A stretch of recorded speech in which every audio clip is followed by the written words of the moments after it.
The story I'm about to tell you today may not paint me in the best light. It might make me come off as a bad person, and honestly, that's not a totally unfair judgment. But I tell you this to explain what I learned and to maybe deter somebody from doing something similar in the future. So, back in the year 2015 or 2016, me and my friend would always walk to a 7-Eleven after school or a pizza place over there, but they were both in the same plaza. And in that plaza, there was a comic book shop. And I think we went in there once before, kind of to see if they had like games, and they didn't. And we left, it was whatever.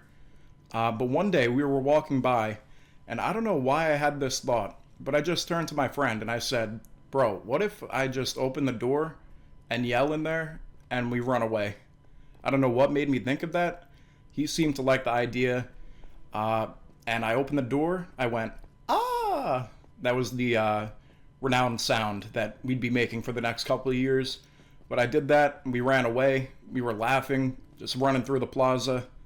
And yeah, I did not know that that would be the beginning of something huge. So I think we did it a few more times. We ended up telling some of our other friends, and then it just became a thing we did all the time. If we were in that plaza, we would open that guy's door, scream, and then run out through the back of the plaza back home.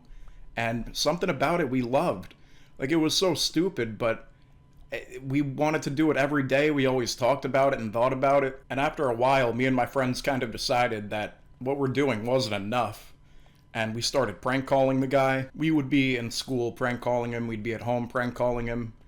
And one way or another, we ended up, like, if there was ever a form at school that needed a phone number, or we were prank calling someone else and giving them a callback number, we would give them this guy's phone number. So he would be getting non-stop calls from people who had no idea, like, that we were messing with them. So if I've got my time frame right, I think we did pretty much only that for about a year, maybe a little longer. But then I found out about this app called Letgo, and it was not good for people when me and my friends found Letgo, because Letgo is kind of like Facebook Marketplace. You can sell things and arrange a meeting to go buy them. And we sent so many people to random places, but we sent a lot of people into this comic book shop. And this is me and at least 3 other friends all doing this, so there were a lot of people in and out of there. I would tell people, "Hey, yeah, just meet me at the comic book store. I'm right behind the counter, I work there." So people would go into this store either expecting to be buying or selling something to the guy that works there, to the owner.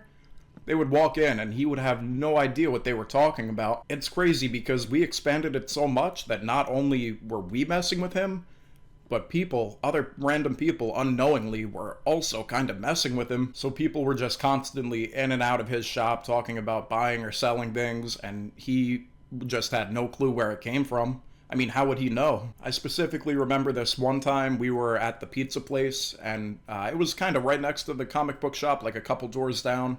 And we watched a guy walk in there with a surfboard, and then about 20 seconds later walk right out with it. And we would just do that nonstop until we got banned. I got banned on Letgo. I messed with other people on there too. Like, I sent people to restaurants. I told them to go grab a table, like, and I'll be right in there, and I never came. Pretty messed up stuff, but not something I would do nowadays. But back to the comic book store. This is, I believe, in my sophomore year of high school. I was with a pretty big group of friends, and we were walking by. This day we didn't plan on, like, yelling in the store or anything, but we're walking by, and we were with this one kid who was kind of our friend, but we didn't hang out with him a ton. And he knew what we did, like how we messed with the comic book store. We're walking by. I'm, like, right next to the big kind of side window of the comic book shop. He's next to me. As we're walking by, he pushes me into the window, and I kind of just make like a thud on the window, like a pretty big sound. And we were like, "Oh my God, bro, like, come on." We didn't think anything of it though. We kept walking. We round the corner, we get into the back of the plaza, and then I just hear, "Hey, asshole," like, screaming. I look back, the guy, the owner, came out of the store. He knew who we were at this point, and he probably suspected we were behind the people coming in looking to buy stuff. He was screaming at the top of his lungs. He said, "If you ever do that again, I'm gonna knock your teeth in." And he was cursing a lot too. but he was like, I have never seen anybody this mad. He was screaming, and honestly, I was scared.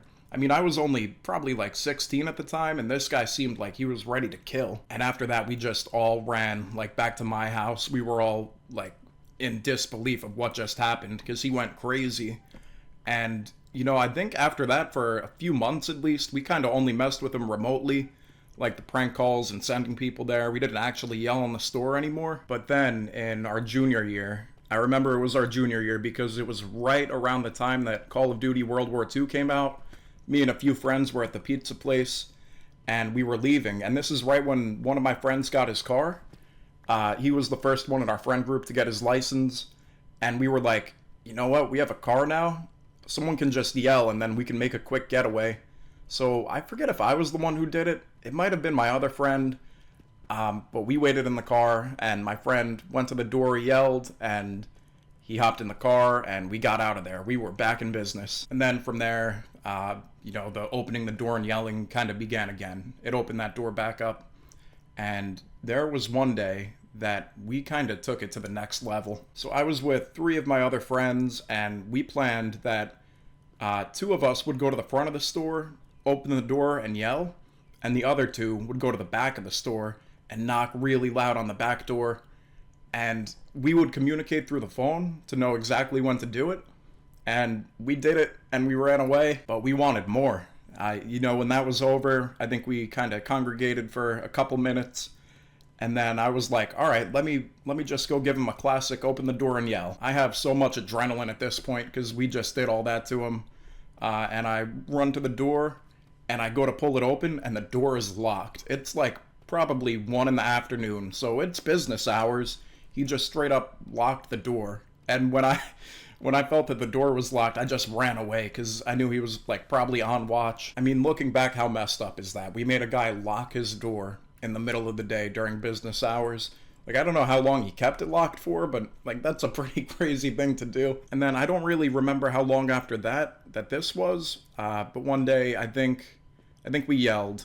We opened the door and yelled, and then we were kind of just walking. Like, we went across the street to a different plaza. We were kind of just hanging out, and we see a cop car. If I'm remembering right, we saw him stop at the comic book store that was across the street from us, and we saw him go in, and we were like, oh yeah, that's it. That's definitely for us. So we quickly tried to walk across the street, but kind of a little far down from the plaza. We went into a neighborhood. We were kind of just trying to get deep into the neighborhood, and the cop actually found us and stopped. I was recording on my phone. He told me to stop recording, but I kept recording. I just put it in my pocket. I don't know where that video is. I don't think you could really hear much of it anyway. But he basically told us that he could take me and my friends down to the station right now for harassment. And he said that this guy could actually sue our parents for what we did. And thankfully, this cop was like a really cool guy. He knew that we were only messing around, but he basically told us to just cut it out and not do it anymore. And I felt like we got off pretty easily there, because maybe there would have been a cop that was having a bad day, and, maybe we would have gotten into big trouble. For a while after that, we stopped yelling in there. I know we did it again at least a few times, but pretty much from that point on, it was mainly, like, over the phone, kind of pranks that we would do. I don't think we were sending people in there to buy things at that point, because I think we'd all been banned on Let Go. But we would still, like, leave his number places and have people call him. And this part's pretty messed up. I don't remember how much I partook in this part, but I know a couple friends of mine left some bad reviews on Google on his store. Like, I'm not gonna lie, there were already some really bad reviews, like, from real people on there. But we left a bunch of 1-star reviews, and that's one of the most messed up parts of it all, because it's not like he really did anything to us, but we were kind of just messing with his business. And then some more time passed, and we graduated high school, and I believe it was a few months after that one of us went by there or drove by, and the sign for the comic book store was no longer there. So we thought it completely shut down, but it turned out he actually moved locations, actually maybe 1/10 of a mile down the road. Closer to an intersection, like where people can't really walk to. So part of my mind was thinking that he moved because we were messing with him and it was an easily accessible area, like to walk to, it very possibly could have been something with a landlord or rent being cheaper there. But honestly, I really don't know. I can't help but feel like we kind of played a part in that. Whenever me and my friends talk about it, we always laugh about it. It's very funny. And you know what? We were kids. But now, we're all like in our mid 20s and it's not something we do again. I feel like we kind of just let it all out as kids. But in this particular case, I think we can all agree that we went pretty overboard with this guy. Because we messed with his business. We messed with his livelihood. I mean, people calling him nonstop every day, not knowing what they're talking about. People going in expecting to go sell a surfboard or buy something. I mean, it was pretty much every day that he was getting either phone calls, us yelling at him, or people going into the store, like trying to buy or sell something. And we probably made his life hell for those couple of years. So in a way, I do regret everything I did, but I learned to not do that again. And I hope that if you're hearing this and maybe you do something like you mess with somebody, don't mess with people at work, especially not like shop owners, people who own a small business, because they don't deserve it.